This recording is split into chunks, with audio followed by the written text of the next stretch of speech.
Assalamualaikum warahmatullahi wabarakatuh. Halo adik-adik, selamat datang di video pembelajaran IPS bersama saya, Afifah Intan Marta Dinitasari. Pada video ini, saya akan membahas materi IPS kelas 5, tema 6 tentang interaksi manusia dengan lingkungannya. Pada pembelajaran kali ini, saya akan membahas 10 materi. Materi yang pertama yaitu menganalisis interaksi manusia dengan lingkungan alam. Materi yang kedua, menganalisis interaksi manusia dengan lingkungan sosial. Materi yang ketiga, menganalisis interaksi manusia dengan lingkungan budaya.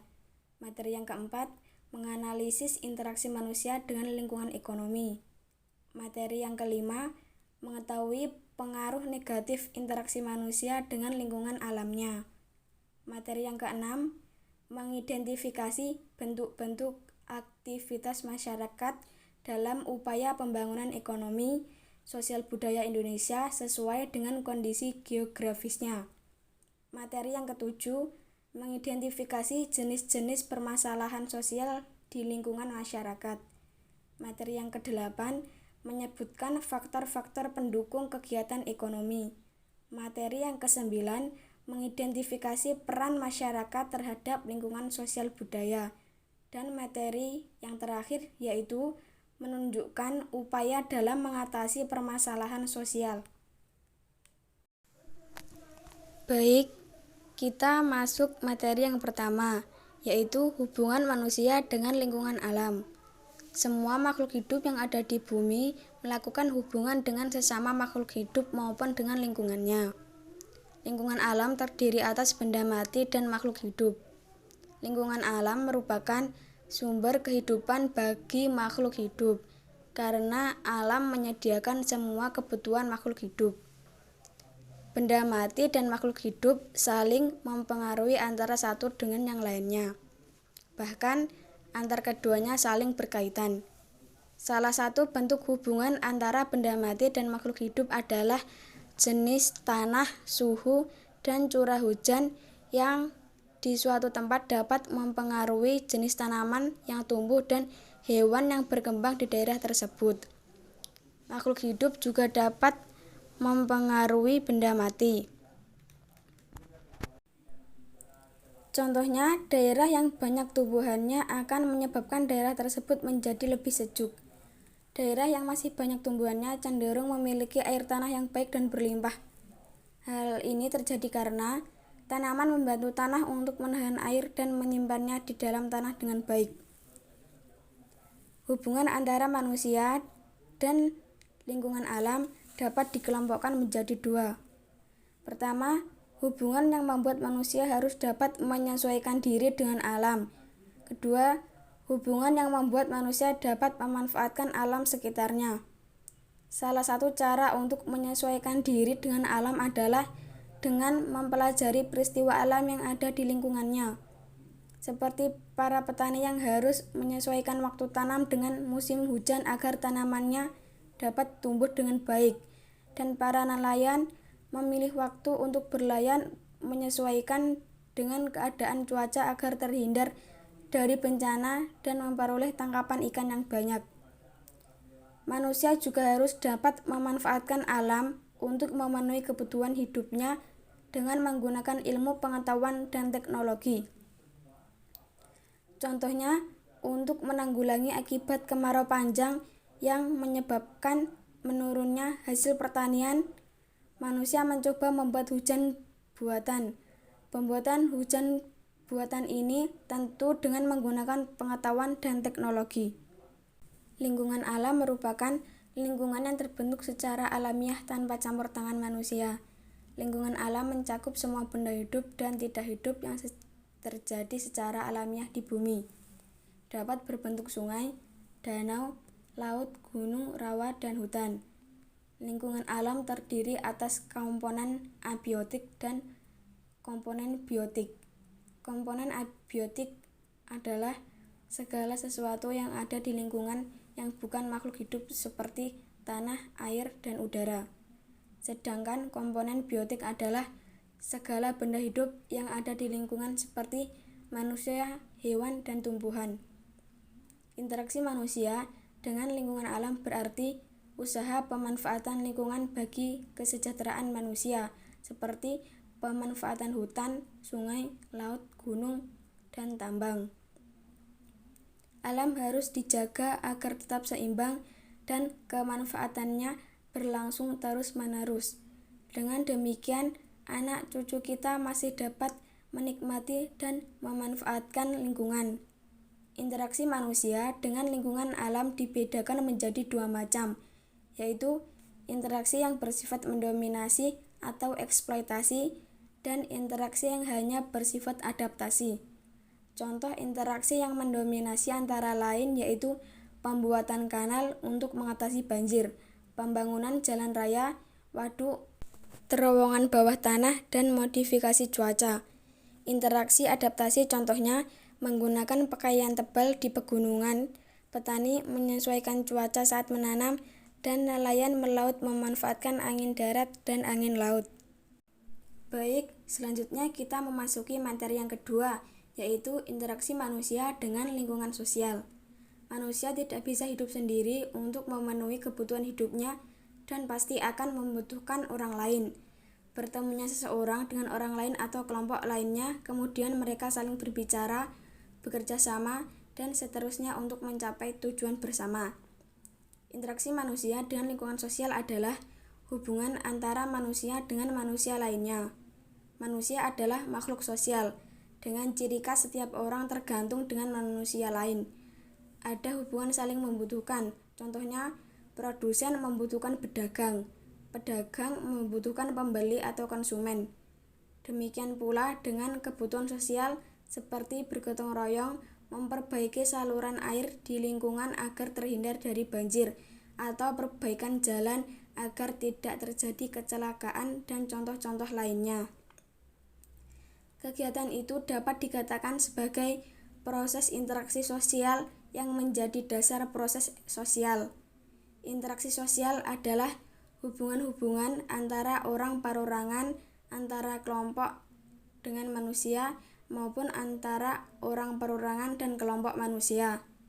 Dalam interaksi sosial, hubungan yang terjadi harus secara timbal balik dilakukan oleh kedua belah pihak. Artinya, kedua belah pihak harus saling merespon. Kontak sosial dan komunikasi sosial merupakan syarat terjadinya interaksi sosial. Berlangsungnya suatu proses interaksi sosial didorong oleh beberapa faktor, antara lain yaitu imitasi, sugesti, identifikasi, dan simpati. Selanjutnya materi yang ketiga yaitu interaksi manusia dengan lingkungan budaya. Budaya adalah suatu cara hidup yang berkembang dan dimiliki bersama oleh sebuah kelompok orang dan diwariskan dari generasi ke generasi. Budaya terbentuk dari banyak unsur yang rumit, termasuk sistem agama dan politik, adat istiadat, bahasa, perkakas, pakaian, bangunan, dan karya seni. Bahasa, sebagaimana juga budaya, merupakan bagian yang tak terpisahkan dari diri manusia, sehingga banyak orang yang cenderung menganggapnya diwariskan secara genetis. Ketika seseorang bisa berkomunikasi dengan orang-orang yang berbeda budaya dan menyesuaikan perbedaan-perbedaan di antara mereka, sehingga ini membuktikan bahwa budaya tersebut bisa dipelajari. Budaya merupakan suatu pola hidup menyeluruh. Budaya bersifat kompleks, abstrak, dan luas. Banyak aspek budaya turut menentukan perilaku komunikatif antar manusia. Unsur-unsur sosial budaya ini tersebar dan meliputi banyak kegiatan sosial manusia. Interaksi manusia dengan lingkungan budaya, manusia berkumpul akan membantu komunitas. Untuk menjaga keselarasan di dalam komunitas diperlukan kesepakatan yang akan melahirkan aturan dan juga menghasilkan kebudayaan. Manusia hidup di dalam masyarakat, artinya seorang manusia akan hidup bersama orang lain, bisa bersama keluarga, teman-teman, tetangga, penduduk sedesa, penduduk sekota, atau dengan penduduk yang tinggal satu negara. Dalam kehidupan bermasyarakat, seseorang harus dapat beradaptasi dengan lingkungan, termasuk dalam hal perilaku, aturan, nilai, norma, kepercayaan, dan adat istiadat yang berlaku di lingkungan tersebut. Perilaku, aturan, nilai, norma, kepercayaan, dan adat istiadat merupakan bagian dari kebudayaan. Kebudayaan merupakan salah satu unsur penting yang dimiliki oleh suatu masyarakat. Selanjutnya, materi yang keempat yaitu interaksi manusia dengan lingkungan ekonomi. Lingkungan ekonomi adalah faktor ekonomi yang mempengaruhi jalannya usaha atau kegiatan ekonomi. Kegiatan ekonomi dapat berjalan dengan baik jika didukung oleh sejumlah faktor yang mempengaruhi atau mendukungnya. Contohnya, kebijakan ekonomi pemerintah, pendapatan masyarakat, sumber daya ekonomi yang tersedia, dan sebagainya. Untuk memenuhi kebutuhannya, manusia melakukan kegiatan ekonomi berupa kegiatan jual beli atau perdagangan, kegiatan pengelolaan sumber daya alam, penyediaan jasa, dan lain-lain. Setiap hari, manusia melakukan kegiatan untuk memperoleh pendapatan dan memperoleh barang dan jasa dari hasil pendapatannya. Aktivitas tersebut dapat berlangsung jika lingkungan ekonomi mendukung aktivitasnya. Interaksi manusia dengan lingkungan ekonomi adalah aktivitas yang dilakukan manusia dalam memenuhi kebutuhan hidup dan menghasilkan kegiatan ekonomi dalam masyarakat. Manusia disebut sebagai makhluk ekonomi karena manusia akan senantiasa berpikir serta berusaha mencukupi kebutuhannya menggunakan prinsip ekonomi. Sebagai makhluk ekonomi, manusia tidak bisa mencukupi kebutuhan sendiri, tetapi membutuhkan bantuan orang lain untuk mencukupi kebutuhannya. Contoh interaksi lingkungan ekonomi antara lain yaitu jual beli antara pedagang dan pembeli di pasar, pengiriman barang dari produsen kepada agen, pedagang, dan konsumen. Selanjutnya, materi yang kelima yaitu pengaruh negatif interaksi manusia dengan lingkungan alamnya. Manusia tidak dapat hidup tanpa mengandalkan lingkungan alamnya. Dari alam, manusia memperoleh banyak manfaat untuk memenuhi kebutuhannya. Pertanian, perkebunan, perikanan, peternakan merupakan bentuk-bentuk interaksi manusia dengan lingkungan alamnya untuk memenuhi kebutuhan hidupnya. Manusia memelihara alam sedemikian rupa agar dapat dimanfaatkan dengan baik untuk memenuhi kebutuhan manusia dan makhluk hidup lainnya.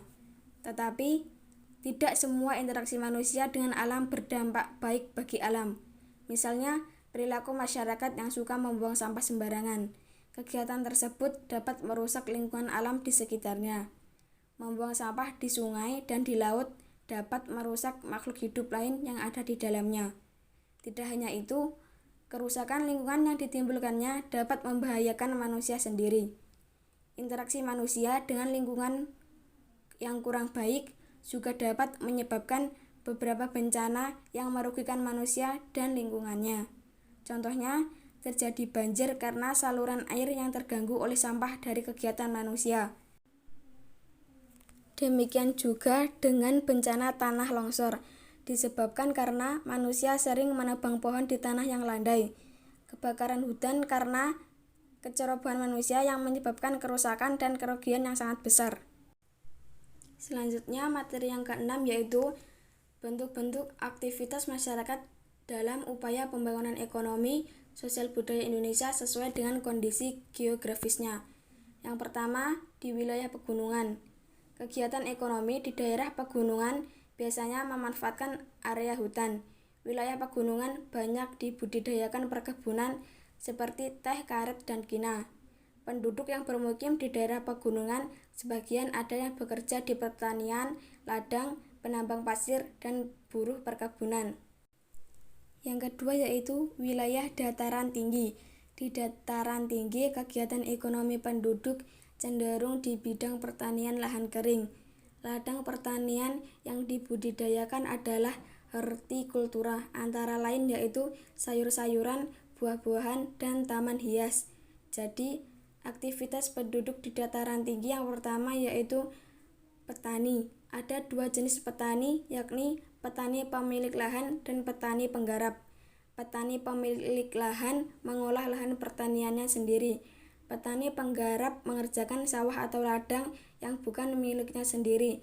Mereka mengolah sawah atau ladang tuan tanah atau petani lain. Yang kedua, buruh perkebunan. Misalnya buruh di perkebunan teh, kopi, dan cengkeh.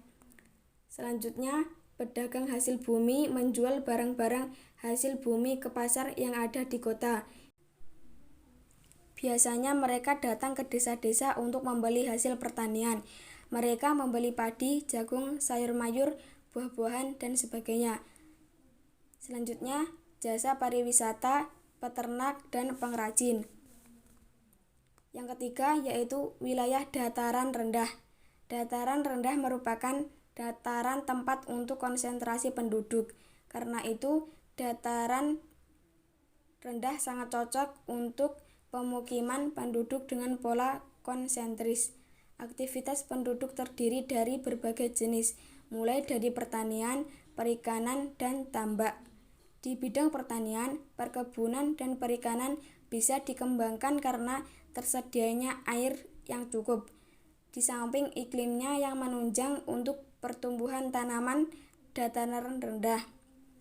Di samping itu, bidang industri dan jasa di daerah dataran rendah dapat berkembang secara optimal. Hal ini bisa terjadi karena ditunjang oleh sarana dan prasarana berupa transportasi, jalan raya, dan jalan kereta api, pusat pertokoan dan perdagangan, serta pendidikan.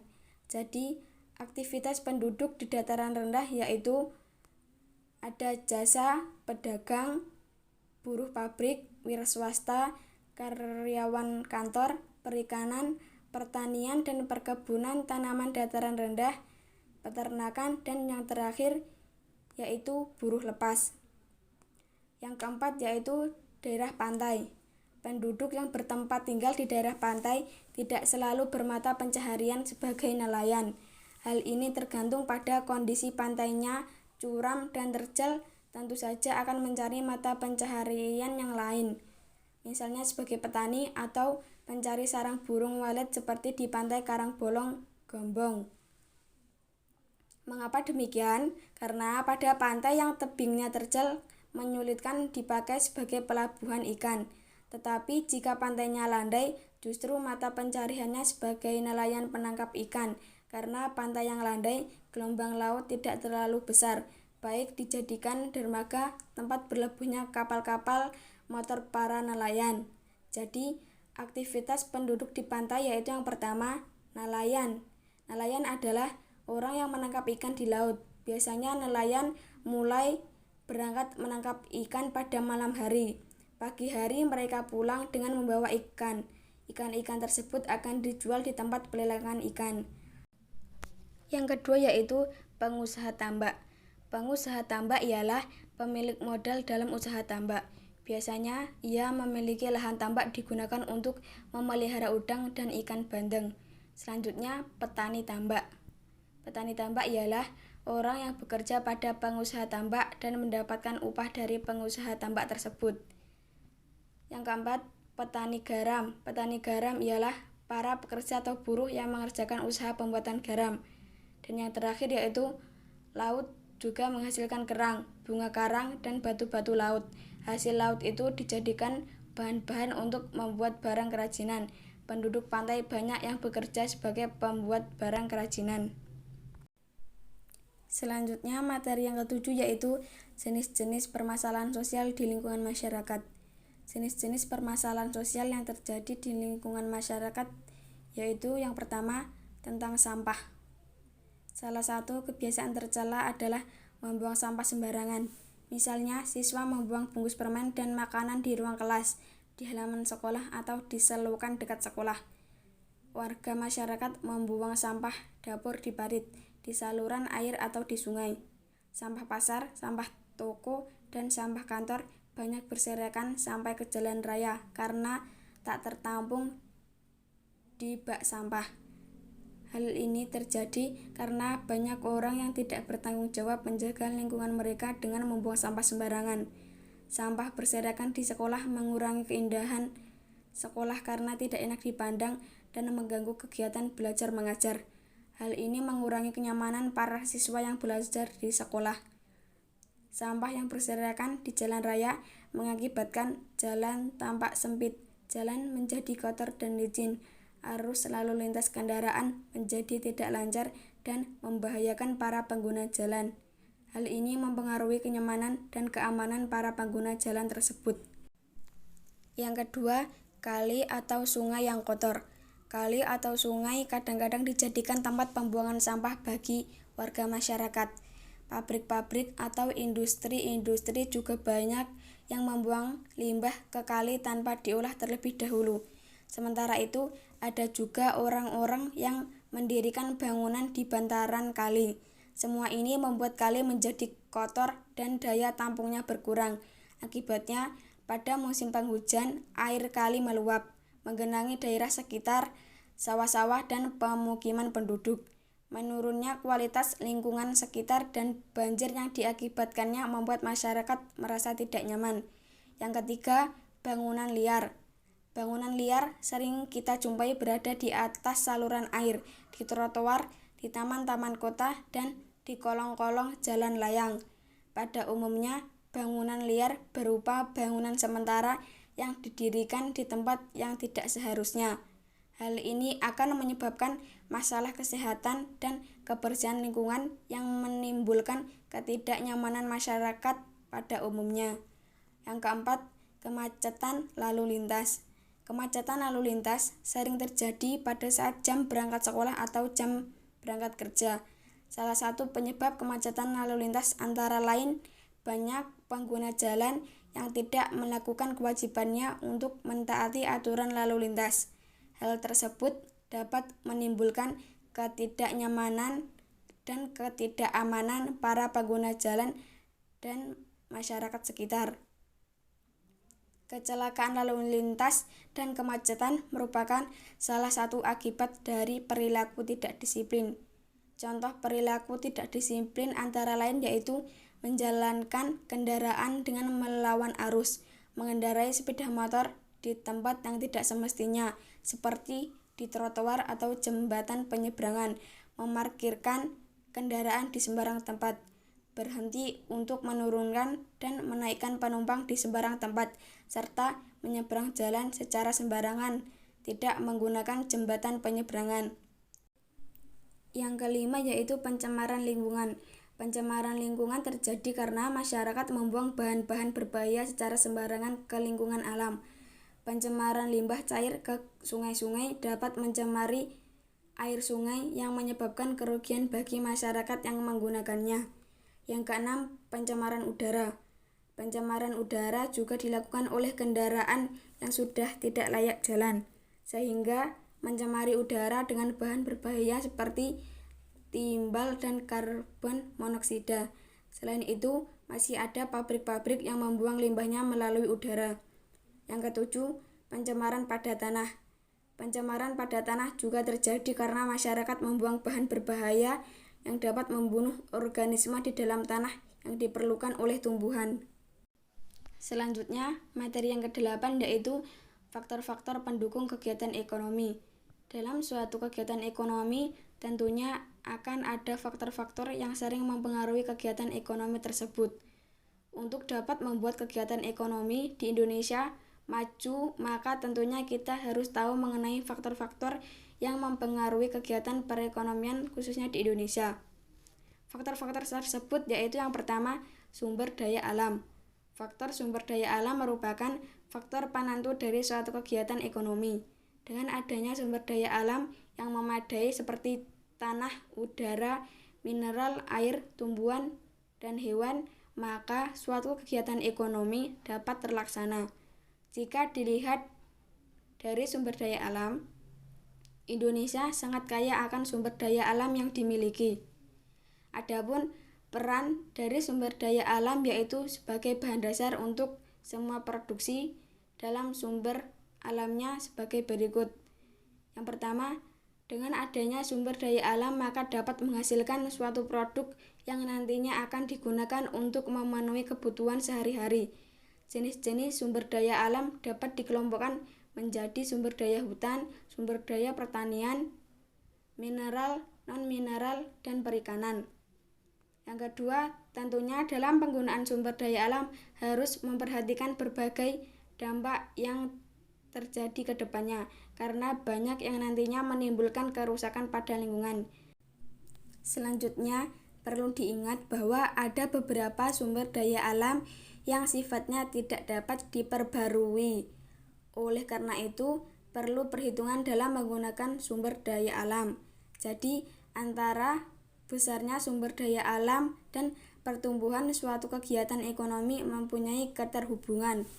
Semakin banyaknya sumber daya alam, maka semakin maju pertumbuhan kegiatan ekonomi yang terjadi. Tapi sebaliknya, semakin majunya pertumbuhan kegiatan ekonomi, maka akan terjadi pengurangan sumber daya alam. Oleh karena itu, haruslah mengatur sedemikian rupa dalam penggunaan sumber daya alam agar nantinya tidak akan terjadi kelangkaan. Yang kedua, yaitu sumber daya manusia. Selain sumber daya alam, faktor-faktor yang mempengaruhi kegiatan ekonomi adalah sumber daya manusia. Sumber daya manusia merupakan faktor yang penting dalam kegiatan ekonomi. Sumber daya manusia mempunyai peran yang penting, yaitu sebagai orang yang menciptakan kegiatan ekonomi dan orang yang melakukan pembangunan dalam kegiatan ekonomi. Manusia dalam kegiatan ekonomi dapat berperan sebagai tenaga kerja dan seorang pengusaha, dan beberapa peran lainnya. Dalam kegiatan ekonomi, tentunya sumber daya manusia dituntut untuk selalu mempunyai keterampilan dan meningkatkan kualitas. Hal ini karena keterampilan sumber daya manusia yang dimiliki sangat mempengaruhi terhadap perkembangan ekonomi. Indonesia merupakan salah satu negara yang mempunyai jumlah penduduk yang tinggi. Akan tetapi, jika dilihat dari keterampilannya, Indonesia masih tertinggal dibandingkan oleh negara lain.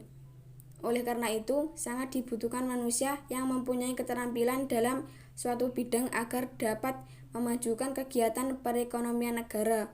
Sumber daya alam yang berkualitas akan memberikan dampak yang sangat positif kepada pertumbuhan ekonomi. Dampak positif tersebut akan berguna untuk dirinya sendiri, untuk masyarakat, dan tentunya untuk negara. Selanjutnya, faktor sumber daya modal. Faktor ketiga yang mempengaruhi kegiatan ekonomi adalah sumber daya modal. Ada dan tidaknya suatu modal sangat berpengaruh terhadap pertumbuhan ekonomi suatu negara. Untuk negara maju tidak perlu diragukan lagi, sumber daya modal yang mereka punya sangat mencukupi dalam proses kegiatan ekonomi. Dan sebaliknya, negara berkembang sangat membutuhkan banyak modal untuk proses kegiatan ekonominya. Salah satu upaya untuk mendapatkan sumber daya modal pada negara berkembang yaitu dengan melakukan pembentukan dan juga pengembangan investasi. Dengan adanya pembentukan dan juga pengembangan investasi, maka diharapkan dapat meningkatkan suatu produktivitas. Modal adalah segala sesuatu yang dapat digunakan untuk menghasilkan suatu barang dan juga jasa. Adapun modal dapat meliputi uang, peralatan, teknologi, dan lain-lain. Selanjutnya yaitu perkembangan teknologi. Faktor yang terakhir yaitu perkembangan teknologi. Perkembangan suatu teknologi sangat berpengaruh besar terhadap pertumbuhan kegiatan ekonomi.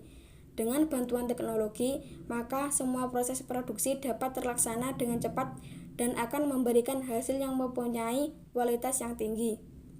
Teknologi yang semakin berkembang sangat mempengaruhi efektivitas dan efisiensi dari suatu produk.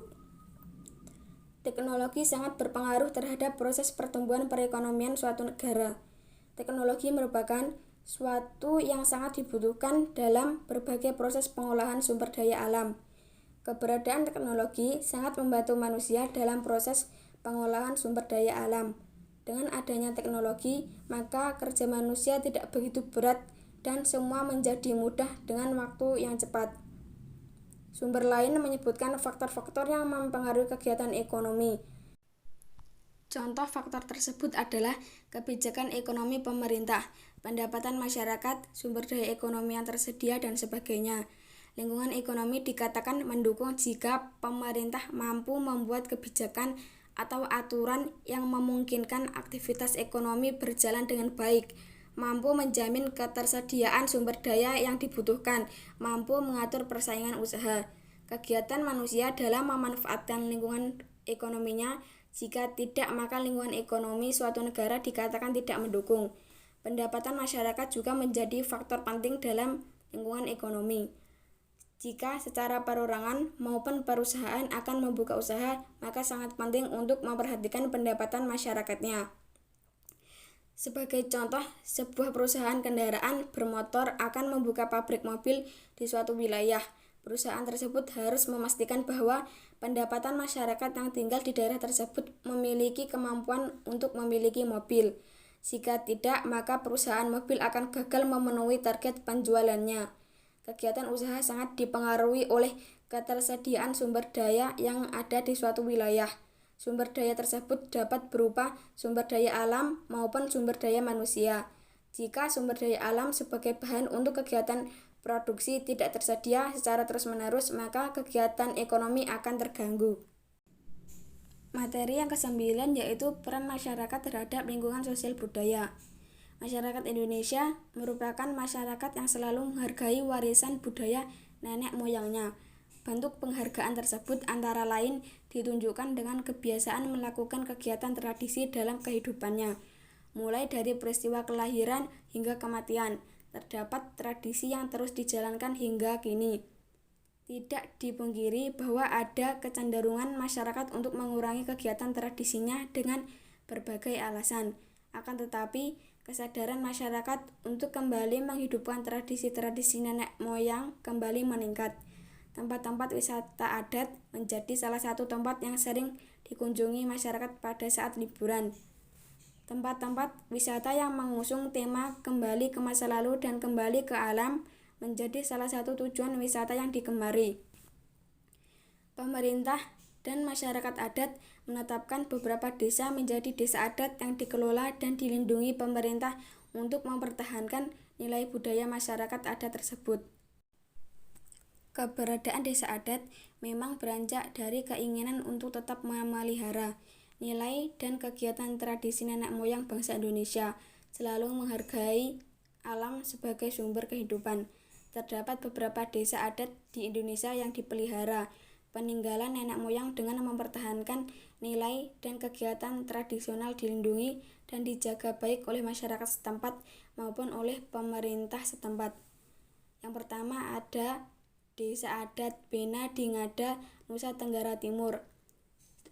Selanjutnya Desa Adat Sade di Lombok, Desa Adat Wairebo di Nusa Tenggara Timur, Desa Adat Kampung Naga di Tasikmalaya, Desa Adat Terunyan di Bali, Desa Adat Pariangan Tanah Datar di Sumatera Barat, merupakan beberapa contoh desa adat yang dipertahankan keberadaannya dan keasliannya hingga kini.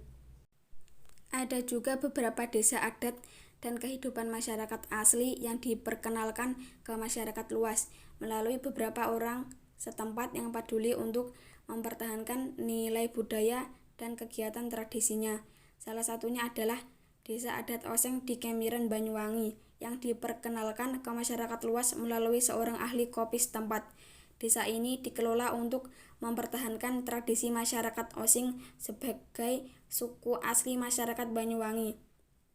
Andrea Hirata juga dikenal melakukan usaha untuk mengangkat dan mempertahankan pusaka tradisi masyarakat Desa Gantong Belitung di Sumatera Selatan. Melalui novelnya yang sangat terkenal, yaitu Laskar Pelangi, Andrea memperkenalkan kehidupan masyarakat Melayu yang tinggal di Desa Gantong, tanah kelahirannya.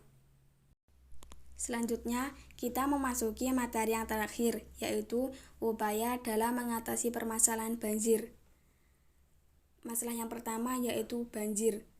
Ada berbagai upaya dilakukan untuk mencegah dan mengurangi terjadinya banjir, yaitu menjaga lingkungan sekitar, menghindari membuat rumah di pinggiran sungai, melaksanakan program tebang pilih dan reboisasi, membuang sampah pada tempatnya, rajin membersihkan saluran air, serta memperbanyak dan menyediakan lahan terbuka untuk membuat lahan hijau untuk penyerapan air. Yang kedua, permasalahan sampah. Ada beberapa cara untuk menanggulangi sampah.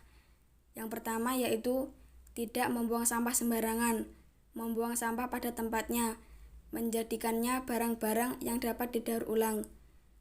Sampah botol, kardus, dan kaleng dapat dijual untuk mendapatkan uang. Yang terakhir, menggunakan kembali sampah yang masih digunakan. Yang ketiga, permasalahan pencemaran air. Cara mencegah pencemaran air yaitu melakukan pengolahan limbah dengan benar, menggunakan bahan-bahan yang ramah lingkungan, tidak membuang sampah di sungai atau sumber air lainnya, menggunakan deterjen yang ramah lingkungan, rutin melakukan upaya pembersihan sumber air, dan menanam pohon di setiap lahan yang tersedia. Selanjutnya, permasalahan bangunan liar. Cara mengatasi bangunan liar adalah yang pertama, menugaskan kepada aparat-aparat keamanan untuk menertibkan bangunan liar yang berdiri di daerah yang tidak seharusnya seperti di daerah pinggiran sungai. Yang kedua, mengecek keaslian dokumen terkait izin pembangunan bangunan. Selanjutnya, mengevaluasi setiap pembangunan yang ada di daerah tersebut agar berjalan semestinya. Selanjutnya, memperketat peraturan terkait transmigrasi, urbanisasi, dan migrasi penduduk ke daerah yang lebih padat dikarenakan adanya gelandangan yang bermukim. Dan yang terakhir, memberikan edukasi terhadap penduduk sekitar terkait pembangunan liar. Selanjutnya, permasalahan kemacetan lalu lintas. Terdapat beberapa cara mencegah kemacetan lalu lintas, antara lain yaitu mentaati rambu lalu lintas, mengurangi penggunaan kendaraan pribadi, menyediakan transportasi umum yang layak dan aman, dan tersedianya infrastruktur yang layak untuk pengguna lalu lintas. Sekian pemaparan materi IPS kelas 5 tema 6 tentang interaksi manusia dengan lingkungannya. Semoga materi yang saya sampaikan dapat bermanfaat untuk adik-adik semua. Terima kasih yang sudah berkenan mendengarkan pemaparan materi ini sampai akhir. Wassalamualaikum warahmatullahi wabarakatuh.